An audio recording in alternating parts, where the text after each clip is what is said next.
Hello everyone! Welcome uli dito sa inyong gabay. As usual, ito tayo sa 12 signs: Aries, Taurus, Gemini, Cancer, Leo, Virgo, Libra, Scorpio, Sagittarius, Capricorn, Aquarius, and Pisces. Tignan nyo na lang yung description sa ating video. Nandun naman yung sequence kung hindi niyo kabisado itong pagkakasunod-sunod. At hello sa mga bago dito, kung hindi pa po kayo nakakasubaybay, please don't forget to subscribe sa ating YouTube and palike and follow na rin po yung ating Facebook, Instagram, and TikTok pages. At sa mga interesado naman sa mga personal readings, dumiretso lang po kayo sa aking FB page. Doon po kayo mag-send ng inyong private message kung balak ninyong magtanong, mag-inquire, or magpa-schedule, mag-book ng inyong mga readings. Yan.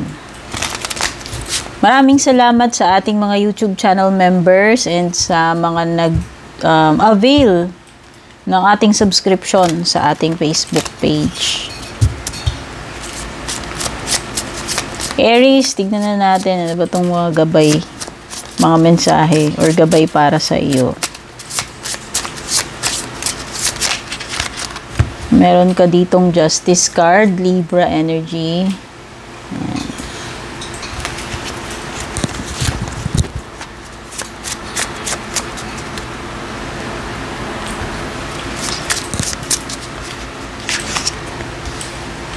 Knight of Swords, strong energy ng air signs. Ayan, baka may another Libra pa dito or baka si Libra lang din ito.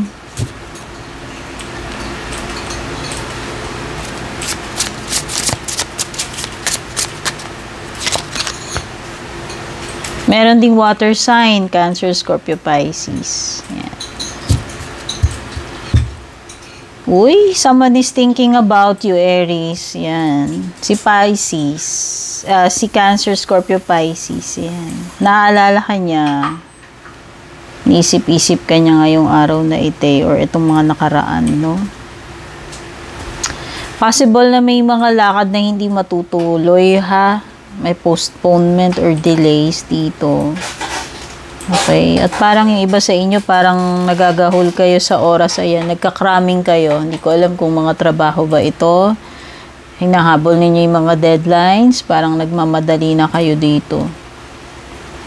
Cramming. Literal na cramming. Ayan. Tambak. Tapos nagmamadali.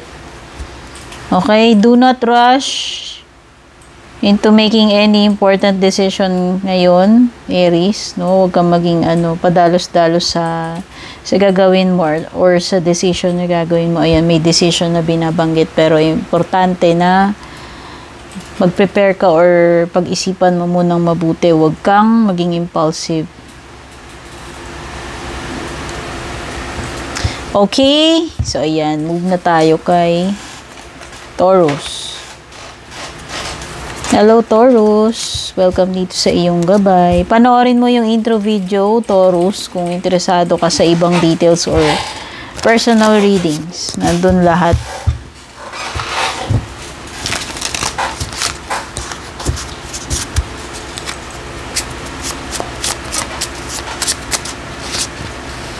Water sign, meron dito. Cancer, Scorpio, Pisces. Uy! May surpresa, Taurus. Uy, may bubulaga sa'yo. May bubulaga sa'yo with the Tower card. Basta there is something na mangyayari na hindi mo inaakala. To the point na masusurpresa ka or masyashock, no? Strong energy rin ng another Taurus, Virgo, Capricorn. Yan, earth sign, tsaka water sign, Cancer, Scorpio, Pisces. At air sign, Gemini, Libra, Aquarius, no? Kung alin man dun sa mga binanggit ko na yun.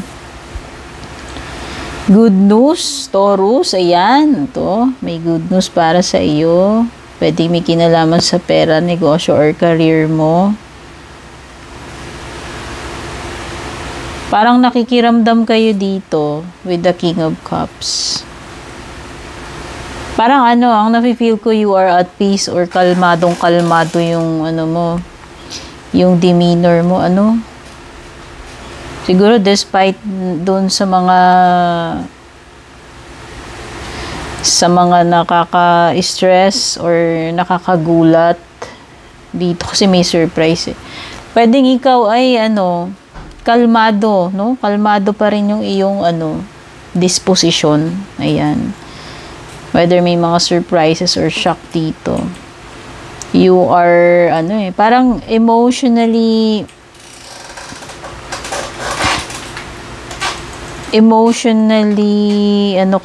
secured dito. Parang hindi ka affected much dito sa mga shocking or panggulat. No? Parang haharapin mo ito ng kalmado. Yun yung nafe-feel ko. Pwedeng iba, emotionally fulfilled kayo ngayon. So, kung ano naman state ng inyong love life man yan, or pagdating sa mga personal na bagay, parang ikaw ay fulfilled, ayan. Yung iba, pwedeng estudyante pa lang, or merong energy dito ng bata, or estudyante, anak mo man to, kapatid. Pwedeng yung iba, meron kayong, trainings or pinag-aaralan right now. Ayan. Or pwedeng iba, mahilig kayo magbasa ng books, no?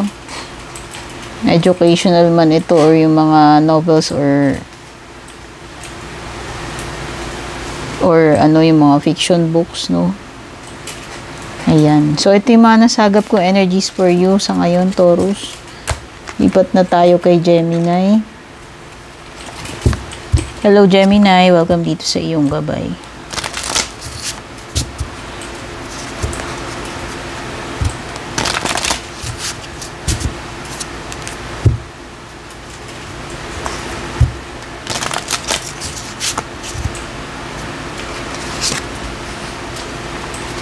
May Knight of Wands, fire sign, Aries, Leo, Sagittarius energy.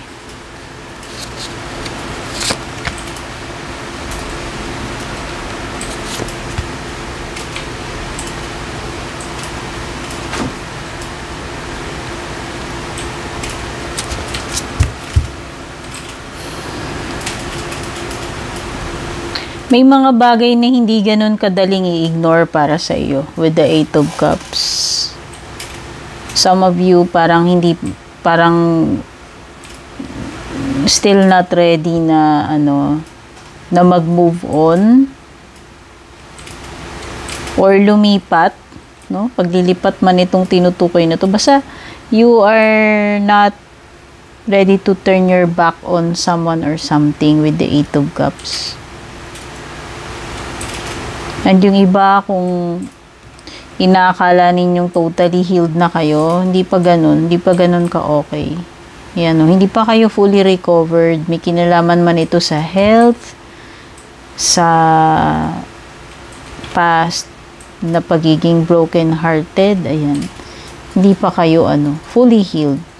So, pwedeng hindi pa kayo ready talaga, ayan. Pa kayo ready to move on or to enter a new partnership or commitment. Pwedeng nagpapagaling pa yung iba sa inyo, doon pa rin kayo sa process, Tsaka yung iba pwedeng hindi nyo pa fully natatanggap, no? Kaya siguro ganyan. High Priestess, you will choose to be silent instead na speak your mind or feelings about something. Ayan, High Priestess. Mas pipiliin mo na lang maging matahimik, Gemini. Yung wala ka na lang munang sasabihin. Okay? So, use your intuition. Yun naman yung laging sinasabi ni High Priestess. Baka may mga kutob-kutob kayo dyan na naramdaman. Some of you, meron kayo exciting na lakad. Ayan. Baka meron kayong nayaya kayo or may pupuntahan kayo na very excited kayo about, no? Okay, so ito yung mga nakuha kong energies sa ngayon, Gemini. Na tayo kay Cancer. Hello Cancer, welcome dito sa iyong gabay. Panoorin mo na lang yung intro video, Cancer, para sa ibang detalye, lalo na kung may kinalaman sa personal readings. Meron kang Scorpio energy.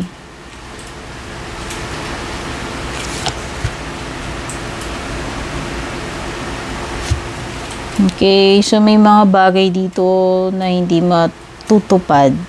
Oh. Specific, pwedeng may kinalaman sa family. Ayan na.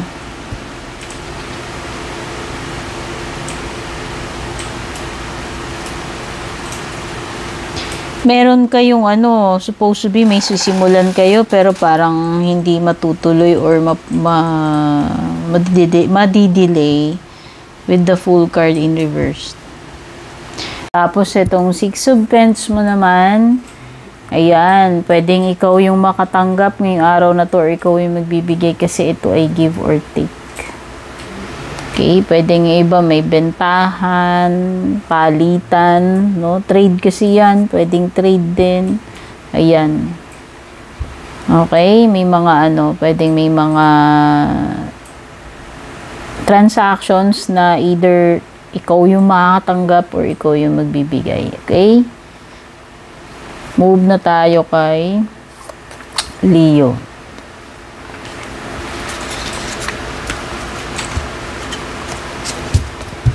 Hello Leo, welcome dito sa iyong gabay. Panoorin mo yung intro, yung pinakaumpisa kung gusto mong malaman yung ibang details lalo na sa personal readings. Yan.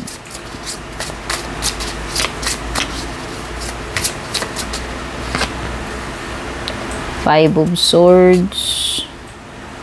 Mukhang masakit ulo mo dito. Ano ba to? Nananakit ulo mo dahil may migraine ka or nananakit yung ulo mo sa konsumisyon, sa stress, or kung ano man ito or sino man ito nagpapasakit ng ulo mo, O possible na kapareho mong fire sign. Aries, Leo, Sagittarius, no?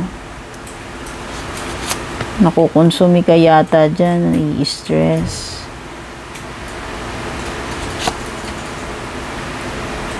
Or yung iba baka confused kayo, no? Okay, merong unreliable na energy dito with the King of Wands in reverse. Itong person na to parang siya yung sobrang confident niya, pero actually madi-disappoint ka kapag umasa ka din sa person na yan. Parang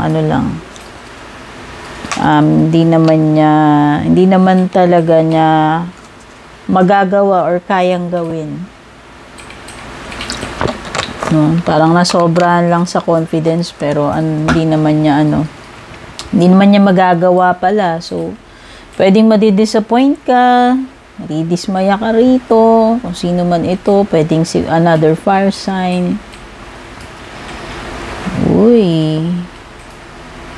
Pwedeng yung iba, meron kayong romantic encounter, kilig moment with the Ace of Cups. Pwedeng yung iba, ito yung araw na nagsisimula kayo ng attraction or connection sa isang romantic, no? Romantic, yan. Okay, pwede pa may marireceive kayo. Something special, ayan. Pwedeng hindi material, no? Merong something na magpapasaya sa inyo or matutuwa kayo, magiging very happy kayo dito sa matatanggap ninyo, material man yan or hindi. May some kind of blessing na paparating sa inyo with the Ace of Cups. Pwedeng yung iba kudyat ito ng simula ng ng romantic connection or commitment relationship. The Empress, o yung iba dito, something coming into fruition. May namumuo. Ano ba to? Pag sinabi nating namumuo, may malapit ng mangyari, may malapit ng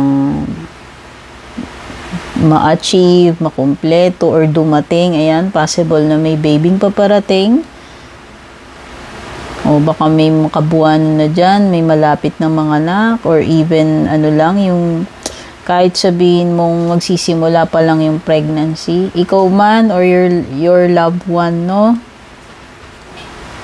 This is a period ng pagiging creative and productive. So, pwedeng marami kang maa-accomplish. Pwede ka rin maraming marireceive na grasya kasi ito ay abundance card. Okay, Leo? Move na tayo kay Virgo. Ayan. Hello, Virgo. Welcome dito sa iyong gabay.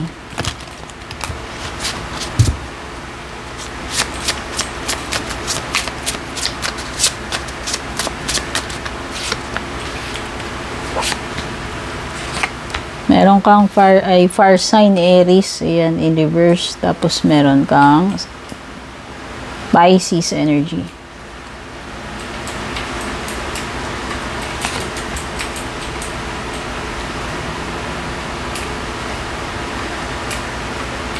Okay, so nakikita ko dito na parang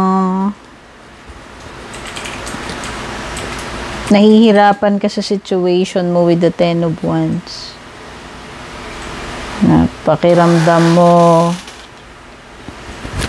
na-overwhelm ka, nahihirapan ka, pero parang ka naman nagpapakamartir din dito kasi kung tutusin, hindi mo kailangang karguhin lahat ito, akuin lahat, o magpakamartir dito. Okay, Virgo. Pwede ka naman humingi ng tulong kung tutuusin. Or kung humingi ka man ng tulong, walang tumutulong. So, pwede mo naman gawin kung ano lang yung kaya mo. Ano, baka masyado kang nagiging hard sa sarili mo. Ayan. And, meron ditong someone na may pagka-bully or controlling energy. Negative nito eh. So, pwedeng pushy itong person na to. May pagka-selfish siya. May pagka-diktador. Or, pwedeng you're dealing with someone na sobrang tigas ng ulo. Irresponsible. No? Parang hindi niya nagagampanan ng maayos yung mga responsibilities niya.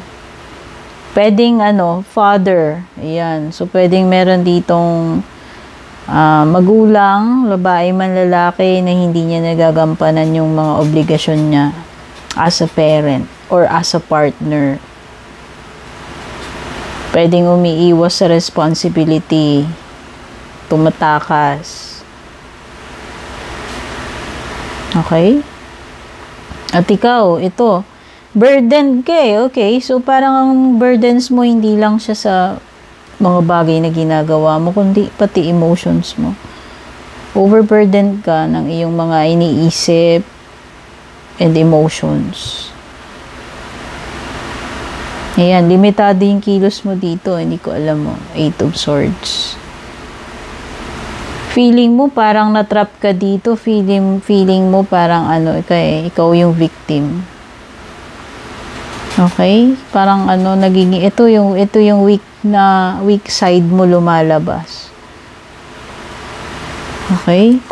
So hindi mo kailangang magpakamartir. Yun lang yung mensahe na itong dalawang cards dito. Okay, Virgo? Next is Libra. Ayan, Libra, ito yung gabay mo.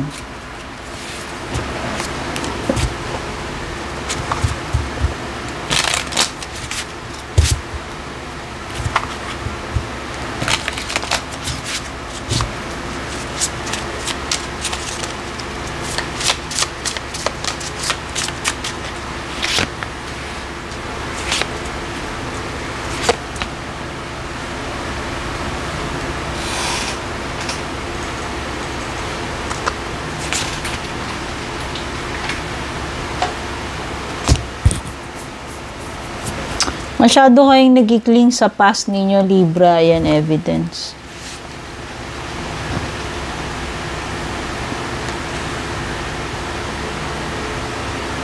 Hindi tuloy kayo makapagsimula. Ayan. You're lacking inspiration and motivation pa forward kasi nai-stuck ka sa past.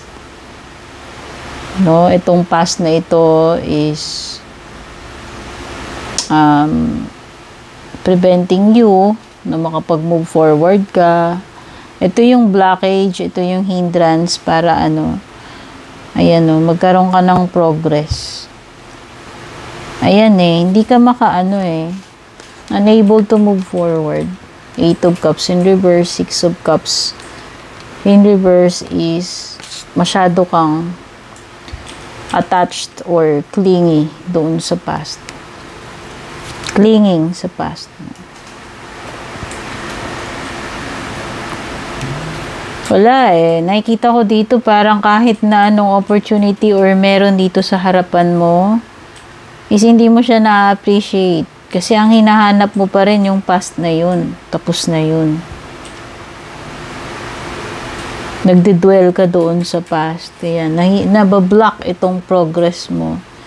So, instead na makapagsimula ka ng panibago, may magagandang opportunities, ito yung blockage sa'yo, yung past mo. Hindi ko alam kung ano yung meron dyan sa past na yan. Bakit hindi mo ma-let go agad-agad? Hirap ka Hindi ka pa rin totally tumatalikod doon sa past. Puro fixated ka doon sa past na yun. Kaya hindi mo na-appreciate itong mga grasya sa harapan mo, itong mga opportunities mo na mi-miss mo tuloy. Okay, yan yung main issue sa'yo. Lahat ng cards mo related dun, no? Next is Scorpio. Yung gabay mo, Scorpio.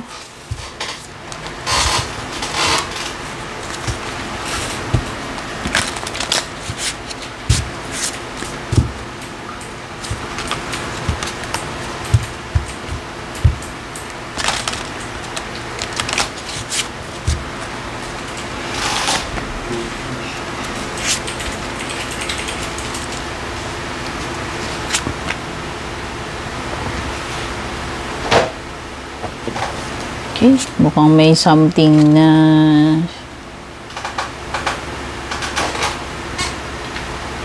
masakit or mahirap tanggapin para sa Scorpio and Three of Swords. This is a sign ng breakups, betrayal, anything na masakit. Masaktan man yung ego mo, masaktan yung feelings mo, ayan. Okay? Possible na may possible na third party situation, no? Kasi ito parang third party situation, ito rin sa Three of Pentacles mo. Pwedeng yun, ang issue ngayon, ng problema mo ngayon is itong may kinalaman sa third party situation na kinasasangkutan mo.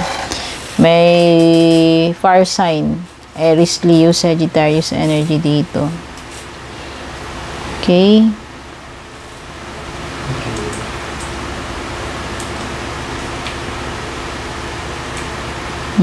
So, pwedeng yung iba dito, kulang kayo sa skills, kulang kayo sa experience, knowledge, or skills para dito sa bagay na gusto ninyo.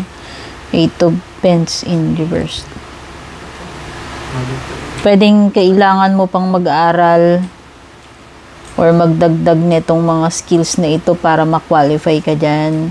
So, pwedeng iba, marireject kayo for a job na ina-applyan nyo kasi pwedeng hindi pasado yung skills ninyo or knowledge or experience ninyo, hindi kayo pasok kaya yan. Baka iba ma-hurt feelings nyo kasi marireject kayo dito sa application. Okay, pwedeng yan yung problema ng iba dito. Okay, so merong mga situation dito na kailangan mong makipagtulungan with the Three of Pentacles. Ayan. May mga bagay na hindi mo kaya mag-isa or pwedeng may mga makakatrabaho kang bago. Kailangan mong makisama. Okay, kung sino man ito, may kinalaman man ito sa trabaho or sa family ninyo. Kailangan ng tulungan para ma-accomplish nyo ito. Hindi pwedeng isa lang gagawa. Okay? So, ayan. Yan yung mga nakuha ko ngayon na energies mo.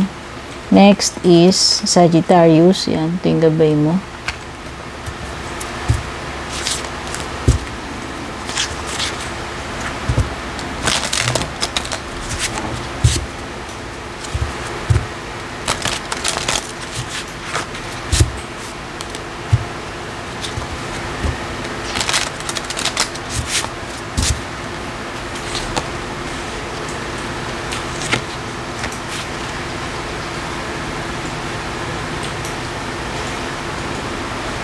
Kaya na-feel ko, wag ka muna magpadalos-dalos about something, Sagittarius. Iwasan mo muna pumasok sa mga bagay na hindi mo alam kung ano talaga yung, kumbaga kung alanganin, walang kasiguraduhan, pag-isipan mo nung mabuti bago mo gagawin, umpisahan. The Fool card. Baka sumusobra yung pagka, ano tawag dito? Yung lakas ng loob mo o pagka daredevil mo na sumugal dito, pero wag mo na this is not a time para mag-take ka ng risk. Okay?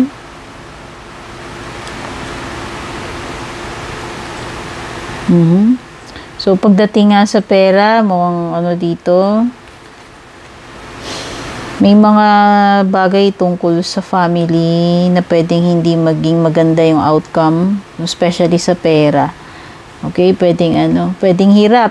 Iba, pwedeng hirap kayo, pwedeng may delay pagdating sa pera na matatanggap. Ayan, Page of Pence in reverse. So, maliwanag na may mga delays pagdating sa pera or may mga unsuccessful outcome dito pagdating sa mga bagay na gagawin mo, especially may kinalaman sa mga pera, mga transaction sa pera,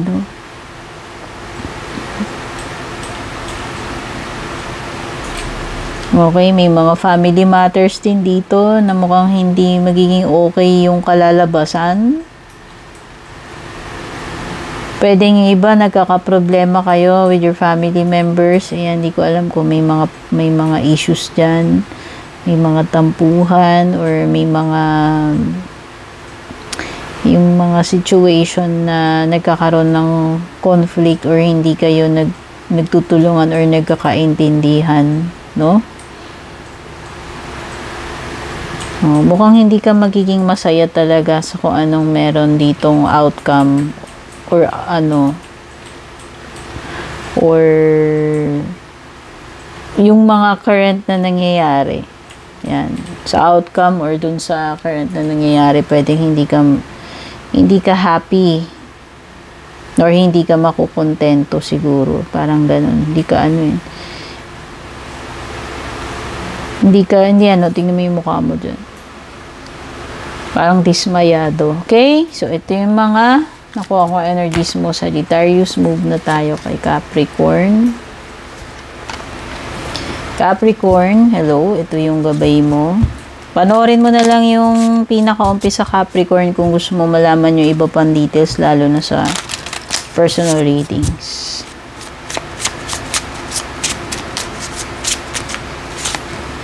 The Star card, Aquarius energy.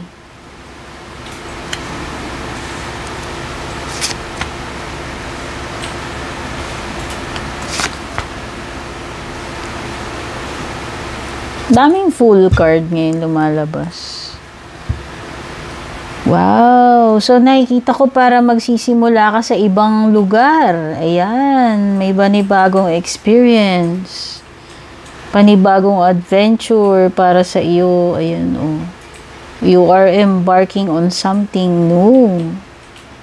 Ano ba itong bagong pinasok mo or sisimulan mo? Ayan. Pwedeng iba sa ibang bansa. May element ng travel. Okay? Iba panibagong career or panibagong relationship. Wow! So, pwedeng may wish come true para sa iyo, Capricorn. This is a card ng improvement or expansion. So, sa career mo man ito, sa mga personal endeavors mo or sa relationship, parang lumalawak yung lumalawak yung experience mo, lumalawak din yung opportunities mo, no? Nakikita ko dito, pa-improve, paganda, palago. Ayan, oh, ang ganda, panibagong ano. O, pagdating sa family, all is well. Ayan, nakikita ko na masaya, may cooperation. Ayan, nagtutulong-tulong kayo dyan, masaya yung ginagawa yung mga yan, oh. Okay, so ang ganda, pagdating sa mga teamwork, whether sa family man ito o sa workplace, nakikita ko na magwo-work yung mga partnerships at saka may pagtutulungan na nangyayari. Ayan, ganda ng mga energies mo. Next is Aquarius. Ayan. Aquarius, ito yung gabay mo.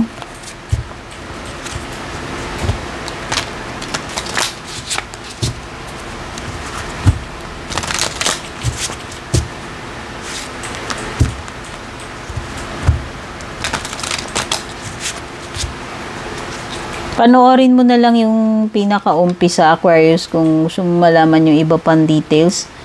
Lalo na pag gusto mo mag-avail ng mga personal readings, nandun lahat sa umpisa. Okay, Aquarius, meron kang 2 queens. Ayan, this could be a sign ng competition. Meron kang earth sign energy, Taurus, Virgo, Capricorn, at saka fire sign, Aries, Leo, Sagittarius, no? So, ayan, pwedeng kalaban mo sa negosyo, sa trabaho, o sa love life. May ano ka eh, may kakumpetensya ka eh. Okay. Paligsahan kayo dito, ayan o. Pataasan ng kilay, o diba? At nakikita ko, pareho kayong confident, pareho kayong either ikaw yung pinagkukumpetensyahan dito, pinag-aagawan, or isa ka dito sa nakikipagpaligsahan. Ayan. O, nakikita ko pareho kayong successful, pareho kayong confident. O, diba? Hindi ko alam kung sino mananalo, pero mukhang pareho kayong, parehong ang taray ng dating ninyo, diba? Pareho kayong successful, fulfilled, ayan, confident, ano pa. So, kung mga energies mo to ang ganda, kung wala ka namang mga kalakalaban dyan, kakumpetensya, ibig sabihin lang nito, Aquarius, ikaw ay magiging happy dahil na-achieve mo itong mga ito. No? May mga achievement ka rito at ngayon successful ka na dahil sa sarili mong pagsisikap. Ayan, oh, napaka-confident mo dyan. So, pwedeng ito ay promotion. Pwedeng ito ay may kinalaman sa paglago ng kabuhayan mo or sa financial. Ayan, nakikita ko. Parang ang saya-saya mo dyan. Oh. At ito parang secured eh. Nafe-feel ko parang secured pagdating sa pera eh. Sa material na bagay, no? Parang wala kang problema. Ayan, no? May mga celebration pa dyan with the 4 of Wands. Wow. So, possible na may mga gatherings, occasions, or reunions dito. This is also a card ng stability. 4 na poste, 4 of Wands. Okay? Stable lahat. Wala akong nakikitang pangit dito. Pagdating sa career, sa pera, kabuhayan, sa material, sa family, mukhang okay na okay. So, pwedeng nagkakamali ka sa kutob mo dito, Aquarius. Or may mga bagay na instead na itago mo sa sarili mo, mas maganda na i-share mo or sabihin mo na lang kung ano yung nalalaman mo or nafe-feel mo. Okay? Hindi ubra ngayon yung mananahimik ka. Okay? Ayan. Yan yung mga nakuha ko. Move na tayo kay Pisces. Ayan, Pisces. Going next. Ito yung gabay mo. Pisces, kung may mga details ka na gusto malaman or especially pagdating sa personal readings, panoorin mo yung umpisa nitong video sa intro. Nandun lahat, no? Mga additional na information.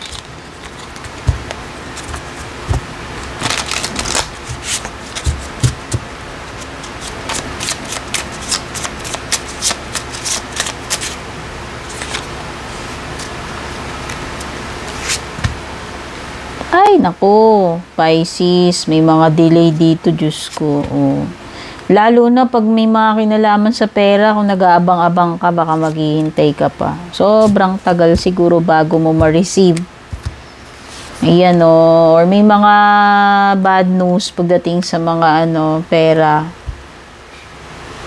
Ayan, mga bagay na may kinalaman sa pera. Pwedeng may delay or bad news. Ayan, ito yung magpapadelay, sobra So, baka matagalan pa yan. As in, matagal pa. Mabuburyong ka lang, Okay, so it's better na wag ka magpa-apekto. I-shield mo yung sarili mo. Mag-make ka ng boundaries sa kahit anumang toxicity na meron ngayon or sa mga susunod na araw.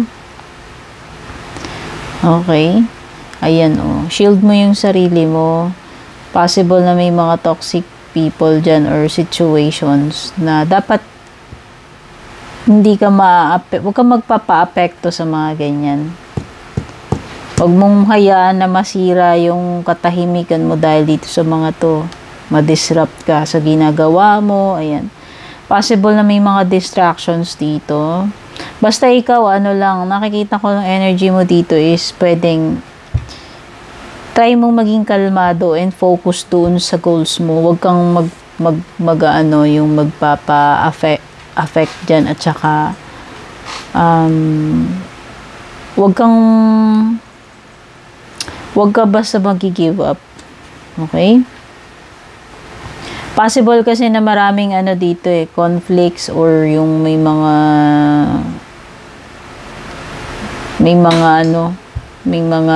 challenges or kumukontra sa iyo, Five of Cups, ayan. Finally, marirealize mo na pointless itong pag-asa-asa mo kasi wala na talaga. Ayan, Five of Cups. So, finally, marirealize mo, hindi na babalik.